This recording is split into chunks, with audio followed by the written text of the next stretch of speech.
toutes les demandes possibles de Tshisekedi à Washington, bandeko, ont été rejetées. Ça, c'est une nouvelle d'aujourd'hui.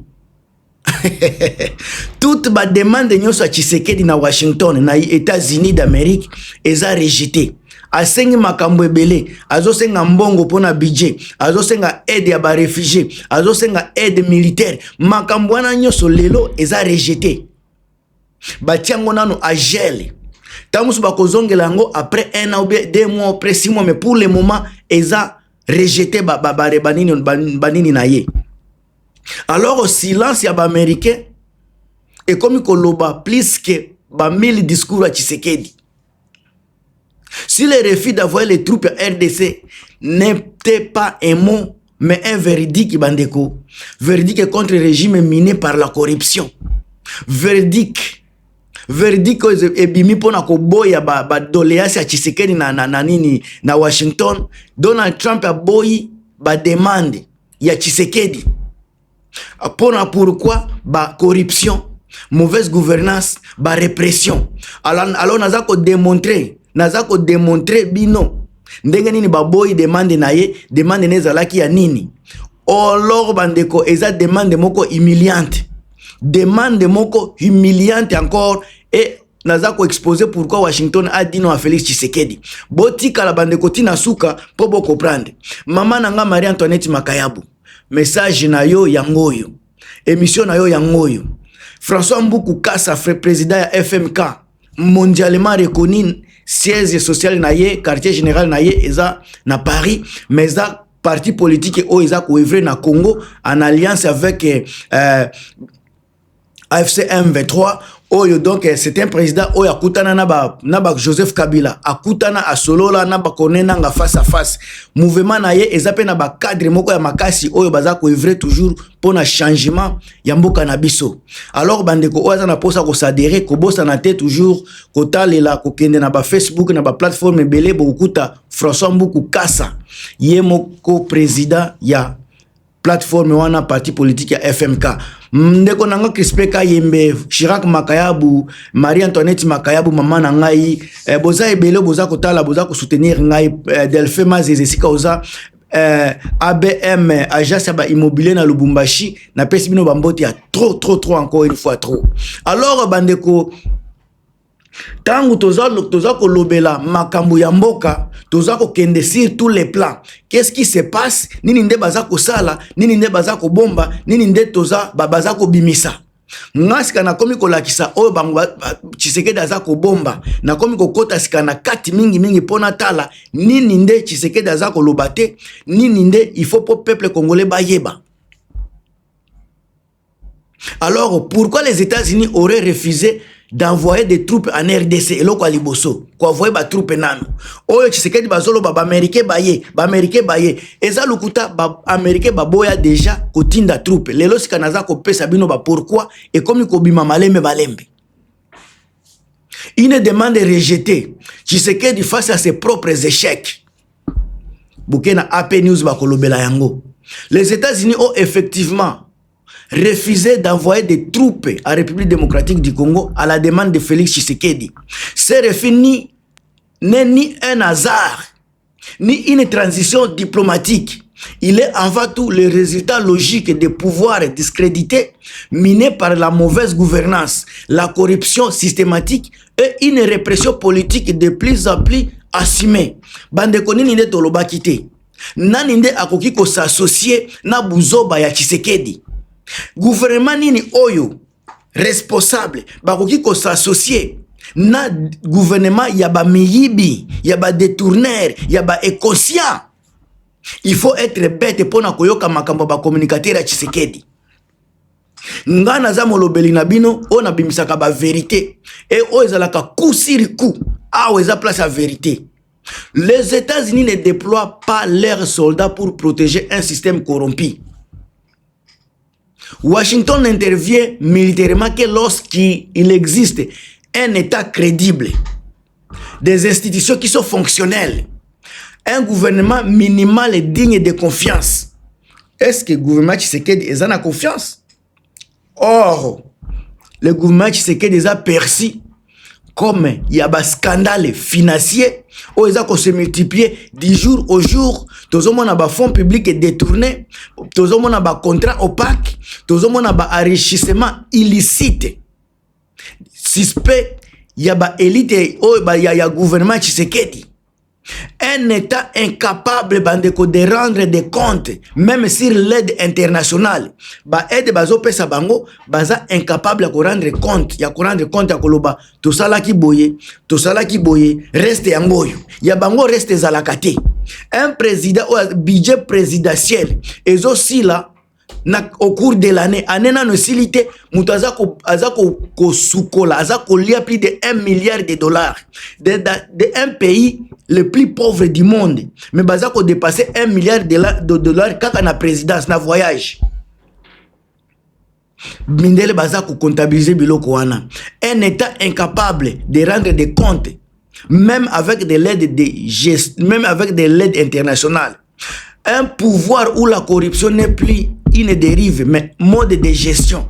Tu sais que dans ko gérer mode ya nini ya corruption. Toyiba.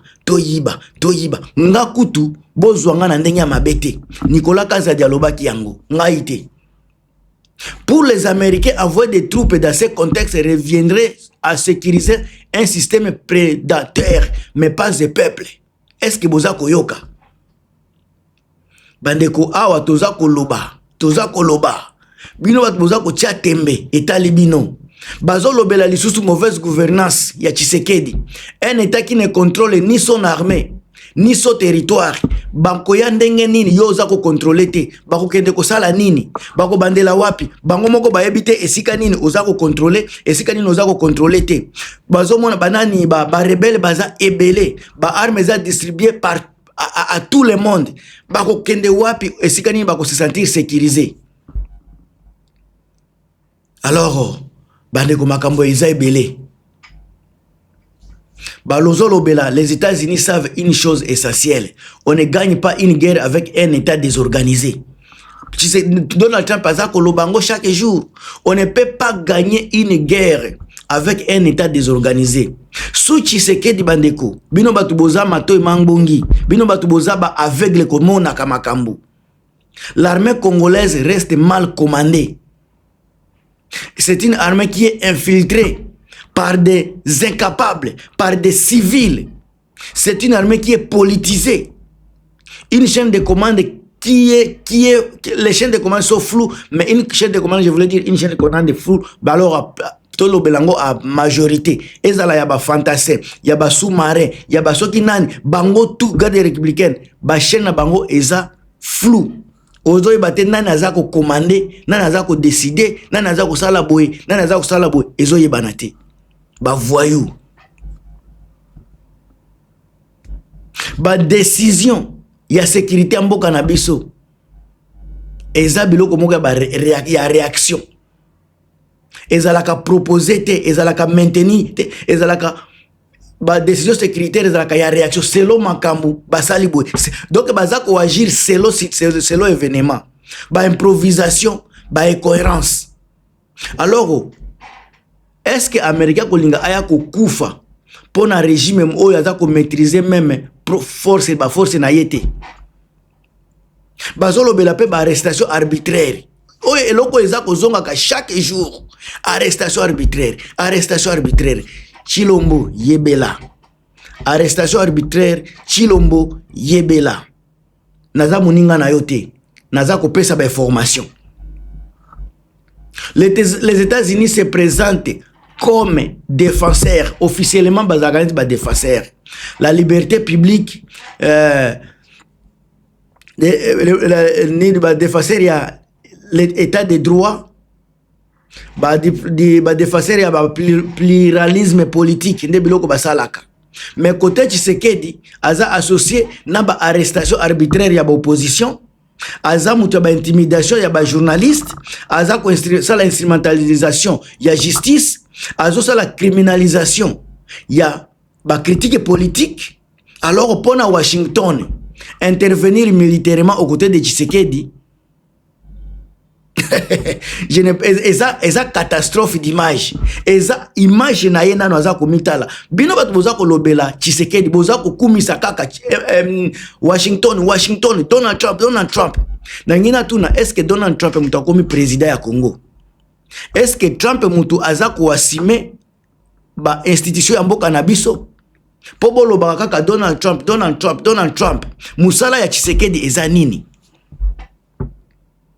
Alors bandeko, Tshisekedi aza na posa ya armée américaine parce que il a échoué politiquement. Place ye a échoué, aza kolinga ko couvrir ba échec na ye na makambo ebele ya libanda. Yango bozo mona makambo zo simba kaka te parce que échec eza tellement catastrophique. Bilan eza tellement catastrophique. Moyen bombango lisusu ezate yango bozo mona soni wana azolinga bombango na kombo ya ba américain. Kombo bango bakangami kaka na Amérique. Alors l'échec total ya gouvernement pour na sécuriser ba congolais. Tshisekedi aza ko senga ba armée ya batu ya libanda olie moko sala nanu a réformer armée na ye, a combattre corruption, à reconstruire cohésion nationale, mais yaza kolelele la libanda. Ba réalité ya mboka aza kobosa na yango, azokene na makambu oyo eza na conforme na réalité ya mboka te. Koluka solution extérieure ya Tshisekedi eza pona ko masquer incapacité na ye ya ko unifier mboka, eza ko masquer échec na ye ya ko imposer autorité de l'État, eza ko masquer échec na ye encore une fois na manque ya légitimité politique dans certaines zones autozomona aza incapable ya ko contrôler. Boka ni sateki aza incapable ya ko contrôler kaka Nord Kivu na Sud Kivu, province ya Ituri, province orientale Bitumba eza na Congo central Bitumba eza makamba ba Mobondo, ce n'est na province ya Katanga kutu kolobate.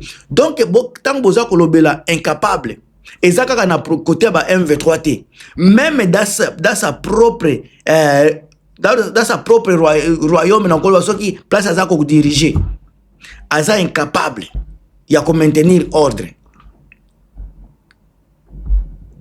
Alors partenaire ya Tshisekedi na Donald Trump eza partenariat moko peu fiable. Alors eloko naza ko senga kaka na bino batu ya Tshisekedi, il faut boyeba ke RDC baza actuellement ko poser plusieurs risques majeurs. Plusieurs risques majeurs. Tout ça ba information sécuritaire eza fiabilité. Côté cette information sécurité na biso eza fiabilité. Risque ya ba fuite eza ebele. Alliance régionale eza flou. Ba double discours diplomatique. Alors envoyer des troupes américaines dans un tel environnement, c'est exposer leurs soldats à des erreurs politiques congolaises qu'ils ne contrôlent pas. Alors le refus réel yaba américain est signifié makambo ebele. RDC n'est pas jugé gouverner sérieusement. Le régime est perçu comme corrompu et répressif et que la crise sécuritaire actuelle est vue comme le produit direct de la mauvaise gouvernance, pas seulement d'ennemis à l'extérieur, mais c'est l'intérieur.